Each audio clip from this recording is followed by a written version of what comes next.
Well, hi, Christ Community Church.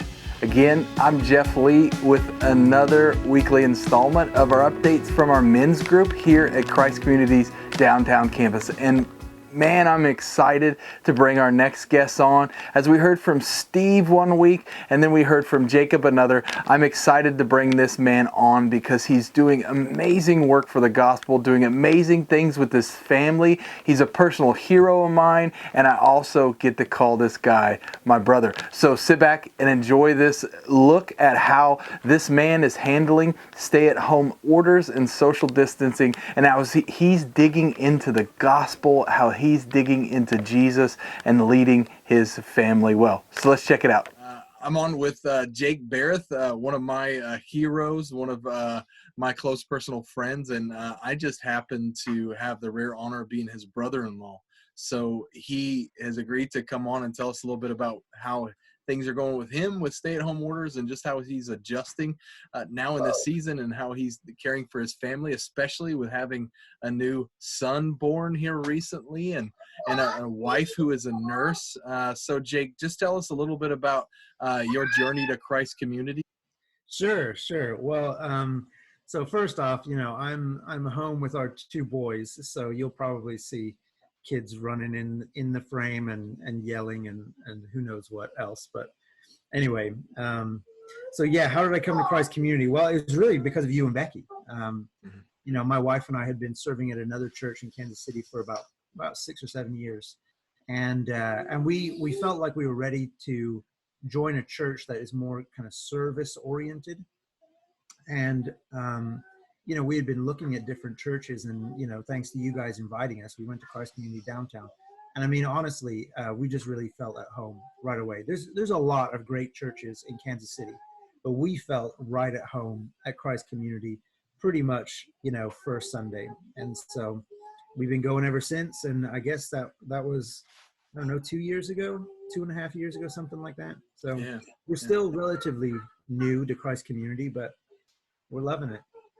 Well, yeah, and you actually were a part of our first H3 men's ministry pathway there in the summer too, weren't you? Yeah, that was my first. I had just joined the church. Honestly, I think that is a big part of what helped me connect with Christ Community so early in our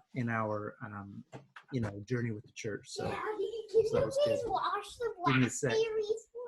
Hey, you can wash them. You want to get your step stool and go up there and do it by yourself? No. It can't be worse than Jacob Holland's, where the kids are shaving off eyebrows and putting on makeup. So tell us, what do you do? Who do you work for? What's your role? How do you spend time in doing work that matters? Yeah, so I work for the Global Orphan Project. I've been with them for almost 10 years. And so we are a ministry that partners with local churches around the world, including the United States, to help equip and journey with churches so that they can effectively care for the orphaned and vulnerable kids and families in their communities. And so I oversee our international ministry, which is honestly the coolest job I think that I will ever have. I really get to see the amazing things that God is doing around the world through the local church to further his kingdom and to care for kids. And I mean, it's just an amazing vantage point that I have the privilege of being able to witness. Can't take any credit for. It's all God's work, but amazing that I just get to see it, Yeah. So sorry, I really love my job. Don't drink that water. Thanks, buddy. I won't drink that water. Here you go. There is a facet of the Global Orphan Project that serves not only internationally, but also serves domestically, right? And so I'd like to talk a little bit, as Christ Community has partnered and come alongside this amazing part of the Global Orphan Project. Can you talk a little bit about what that part is and what the title is and just your experience with it? Yes. So I guess, so CarePortal is what we call our domestic ministry. And it's, the parent company or parent organization of CarePortal is the Global Orphan Project. And so we launched CarePortal about 5 years ago. and it just spread like wildfire. And you know, CarePortal is a technology platform that connects local churches to kids in crisis through an intermediary who's usually a state social worker. So state social worker sees a situation that they have no solution for, that could drastically change the trajectory of a child's life for the better, or at least prevent calamity from coming that child's way. And they can connect that child with a local church. And so we do that at Christ Community Downtown, and well, at all the campuses. And so we are able to connect with families who are in crisis and help them with whatever it is that they may need. And it's been really neat in our congregation to see these relationships with families, you know, being formed, and now families wanting to pursue membership at our church who we met through CarePortal, through serving them at CarePortal. So that's super cool. And now during the you know, COVID-19 crisis, we've re-engineered CarePortal a little bit we've created basically a disaster relief section of CarePortal. This is Owen. Hi, Owen. You know Jeff. That's your Uncle Jeff. Can you say hi? Hi. Hey, buddy. All right. So yeah, so you know, CarePortal has been re-engineered to create a disaster relief side specifically to meet COVID-19 needs. So families who have been severely affected, they've lost jobs, or you know, don't have access to healthcare, or whatever it is. And our congregation has been meeting. I think we've met maybe 4 or 5 of those COVID-19 specific needs, where a family was in a really desperate situation, and our church stepped up and helped. So it's pretty cool. Yeah, it's pretty neat to see the downtown members coming together and utilizing this network that we have, because, you know, unfortunately we can't meet every need, but the needs we are meeting, it's just fun to watch our members come together, especially with our most recent family that we actually walked through life with, like from the beginning stages of what they were going through all the way to find them into stability. And that was a neat journey to watch multiple members come alongside for things like moving and food and transportation, and taking them to the food stamp office, and taking them to fill out paperwork, and going grocery shopping with them, and then speaking to landlords and doing all of this work for this family. It was just amazing to watch our members step in and be the hands and feet of Jesus for this family. Yeah, I agree. It's been really neat. And to see how it's transformed those who have gotten involved as well. Like, we've got this really tight-knit little community within our church because of that one story. It's really neat. It's really neat. Yeah, and we're always looking for more to get involved, because there are a lot of needs in Kansas City, and thankfully we have brought CarePortal to the downtown campus, and we actually have an outreach team that partners together internally in Christ Community to be liaisons for all of our partners, and you and your wife Melody happen to be the liaisons, the connecting points for our church with CarePortal.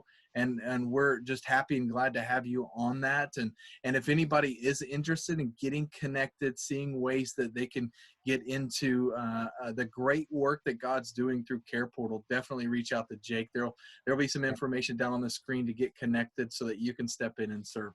So one final question, as I know that you're doing the dad duty, it's awesome just to see our men stepping up, and you're one of my dad heroes. So thank you for just taking time out of your dad duties to speak with us. But one question that I have is, how are you creating new habits in your life through all of this? Because I know the chaos and all that's going around can either send us one way, which is, you know, I can sit on the couch and eat potato chips, and though we need to give ourselves grace as parents, we could like go extreme and just shove TVs in our kids' faces and leave them to their own, or we can throw up our hands in despair, or have, like Pastor Reed said this weekend, just be overcome with fear and anxiety. But instead, we could go this other route. And so me knowing who you are and knowing you as a person, I know you're going that other route. So what kind of habits that have you been able to create in this time, in this season, that are gonna last well beyond this? Sure.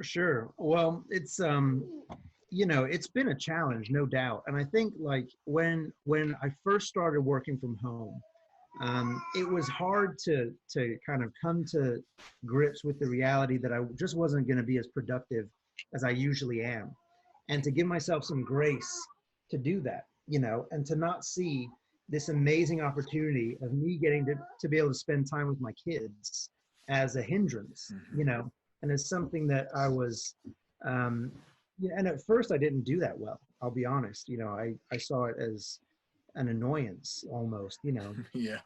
Now, I think once I realized that this time is precious that I get to spend with our family, every day.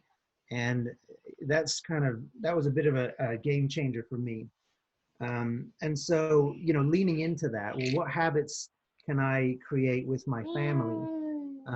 So, we do little times of prayer throughout the day. Like I'll set an alarm sometimes, like 3 times a day, and Owen and I'll pray, right, buddy? Yeah, that's great. And, we've started to, go on, and when the weather's nice, we'll go on a walk together and just sort of explore a neighborhood in the middle of the day. That kind of stuff is just, it's small, but it's really, really fun. And when else am I going to have the opportunity to do this with my kids? And so, on the one hand, I'm sure that we all wish that we could be more productive, but at the cost of missing this opportunity to spend with our family, I think it's, so those are some of them. Those are some of the intentional ones. And then, but honestly, most of it is just unintentional, like unintentional habits. Like, we wake up every morning and all the kids are in our bed. And we spend the first 30 minutes just all like cuddling. I love that. I love that when that happens. I love it. It's so fun. And that doesn't happen when their kids are in school and we're waking everybody up at 6 a.m. and, but now when we don't have to do that, everybody piles in our bed and we just spend 30 minutes hanging out. I mean, it's just stuff like that is great. And I don't want to miss how sacred those moments are during this season, because it won't last forever, I'm sure in a few weeks things will begin to return to normal, and this time will be over. So what a great way to look at it is like, I need to remember where my first and most important ministry opportunity is, and that's with my family. Yeah, that's right. That's right. So I'm just thankful that you just carved out this little bit of time for us just to hear how you're doing. You're again, I know I can say it once, I'll say it 1,000 times. You're a phenomenal role model, a great leader, and you represent Jesus in your community well. So Jake, I couldn't be more honored to be not only your friend, but also your brother. And so thank you so much for just hopping on with us. And thank you, Owen, for giving us this time. Well, Jeff, you too, man. Like you're one of the best dads I know. You're just a hero of mine. It's fun to get to do life together, It is. Have other dads, who kind of understand what it's like to, try to juggle all this stuff. So dad life rules. Dad life rules. I love right. you, man. I love you a lot. Okay, hey, Jake Barreth, I love you. Owen Barreth, I love you. You guys, thank you so much for hopping on here with me today. I hope you guys have a great